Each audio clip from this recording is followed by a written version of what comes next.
Masak apa tu? Kalau nak tahu kita masak apa hari ni, tengok video ni sampai habis. Sebelum tu kita layan intro dahulu.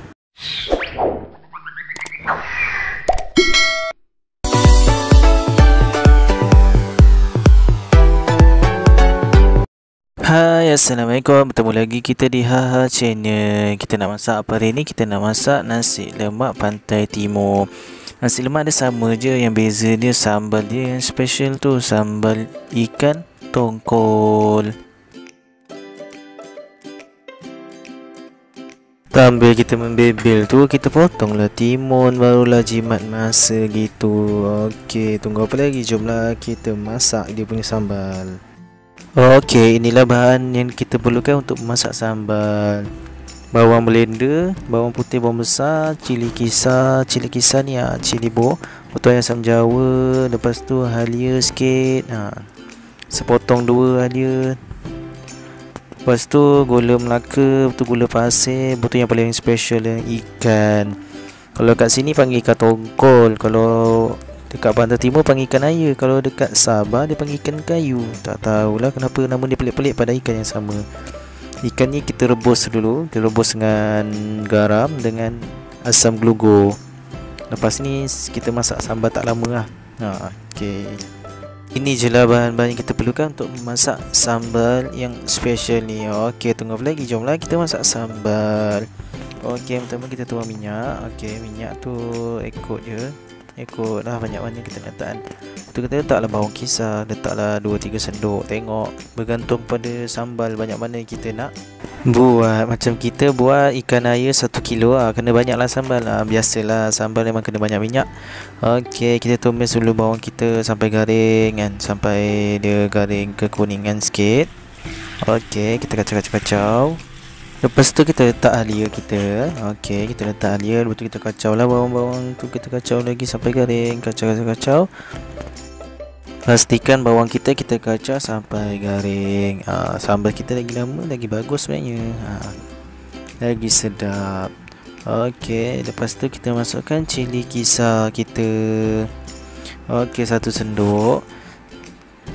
Kita masukkan je 2 sendok sebab kita punya ikan banyak, kita kena letak cili dia banyak sebab nak buat sambal dia banyak kan. 3 sendok, 4 sendok, 5 sendok. Jadi kita letak 5 sendok. Okey, sambal ni sebenarnya bergantung pada orang lah. Kalau dia tak makan pedas, kena lebihkan bawang. Okey, kurangkan lah cili bo tu. Cili kisar kita tu letak dalam 1 boleh, 2 boleh. Tapi kalau dah nama sambal, kalau tak pedas tak sedap lah kan. Okey, kita kacau-kacau dulu bagi dia sekata. Lepas kita kacau sambal kita dah sekata, lepas tu bolehlah kita masukkan bahan-bahan yang lain. Okey, kita masukkan gula dulu. Sebab kita kalau nak tumis sambal kita ni, kita dah masukkan gula, barulah warna dia menarik, berkilat. Kita tumis dia sampai pecah minyak. Okey, lepas itu masukkan gula. Kita kacau lah dia bagi sekata. Kacau je bagi dia sekata. Kacau. Lepas tu jangan bagi yang api yang kuat sangat. Api slow sikit, sebab nanti takut hangit pula bawah sambal kita kan.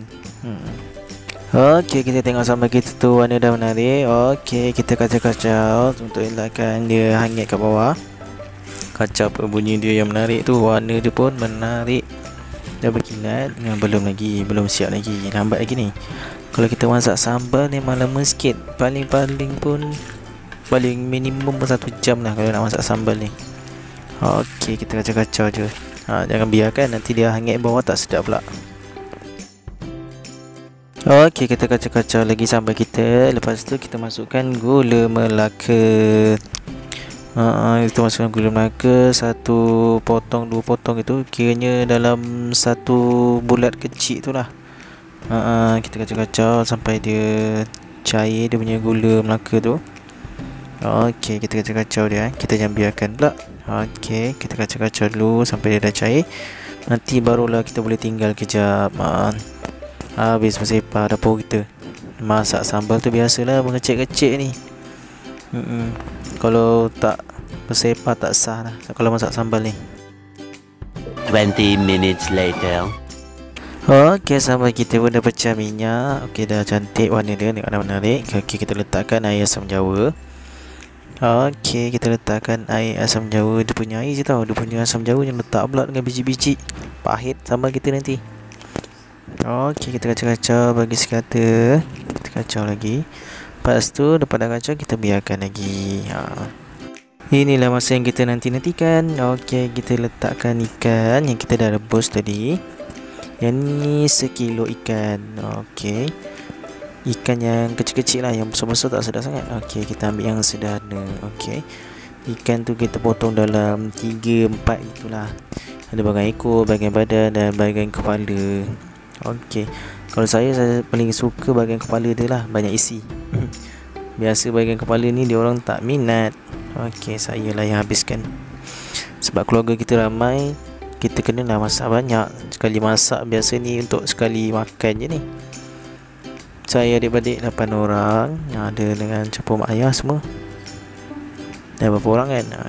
Yang terakhir kita masukkan garam. Garam dalam satu sudu besar je. Satu sudu besar pula, satu sudu kecil tapi bukit. Okey, kita kacau-kacau bagi sekata. Tapi jangan kacau-kacau sangat, nanti ikan dia hancur. Behave je, kita kacau slow-slow je. Okey, jangan nak meriah sangat kacau tu kan. Makan sambal sardin je kan. Lepas kita kacau bagi dia dah semua dah sekata kan, kita punya sambal tu dah kena kat semua ikan kita. Lepas tu dah lah, kita biarkan dia gelegak sikit. Lepas tu barulah kita tutup api. Okey, kita biarkan dulu, belum masak lagi ni, sikit lagi. Okey, sambal kita pun dah siap. Okey, dah boleh tutup api. Jangan lupa tutup api pak kan. Makan hati bulan jantung, sambal kita hangus.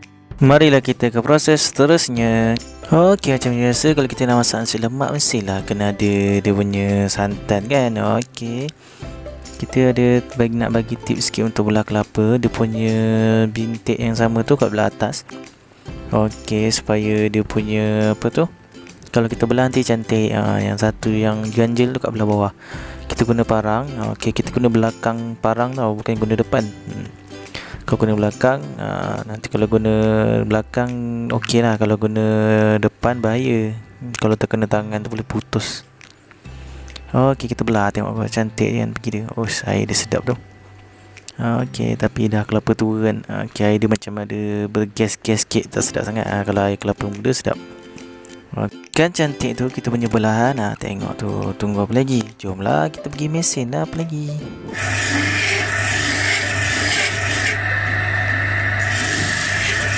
Selepas kita mesin, kita perahlah santan dia. Okey, kita letak air. Lepas tu kita perah macam ni. Kita letak dalam penapis. Okey, kita perah dia. Okey, inilah hasil dia, santan dia. Kita basuh beras bersih-bersih. Lepas tu kita masukkan santan tadi. Okey, dia punya air lebih sikit lah daripada beras tu. Kita letak daun pandan. Tu jom kacau-kacau bagi rata. Tak garam sikit. Okey, lepas tu jomlah kita pergi masak. Okey, nasi kita pun dah siap. Okey, tips dia untuk nasi kita masak, kita kena nak on switch. Kalau tak on switch, memanglah tak masak. Okey, dia punya tips kalau nak kacau tu kena tunggu dia betul-betul kering. Okey, baru boleh kacau sebab takut nasi dia patah-patah kan. Okey, kalau dia dah kering, kita kacau-kacau dia. InsyaAllah dia akan jadi cantik je nasi kita tu. Okey, nasi kita dah siap, sambal kita pun dah siap. Okey, inilah hasil sambal yang kita masak tadi. Dah berjam-jam kita masak kan. Okey, dah bersepah-sepah dapur tu. Okey, inilah hasil dia. Menarik ke tak menarik? Warna dia, rasa dia pun InsyaAllah menarik. Sambal ikan ni susah betul kalau nak jumpa dekat kedai ke dekat mana-mana jual kat tepi jalan, memang tak dijual. Okey, kalau nak kita kena masak sendiri. Okey, bolehlah cuba, resipi dah ada. Kalau nak makan nasi lemak, mestilah kena ada ikan bilis kan. Okey, kita goreng dah siap-siap. Dah ada ikan bilis. Lepas tu kita ada timun. Okey, kita sediakan bahan-bahan dia punya hiasan lah. Ikan bilis, timun. Kalau nak kacang boleh juga kacang, tapi kita tak minat. Okey, kita rebus telur. Betul kita kopek lah telur kita. Okey. Okey, nasi lemak kita dah siap. Inilah kejadian dia. Selamat mencuba. Cuba jangan tak cuba. Semoga video ni bermanfaat untuk semua. Berjumpa lagi kita di video akan datang. Bye. Assalamualaikum.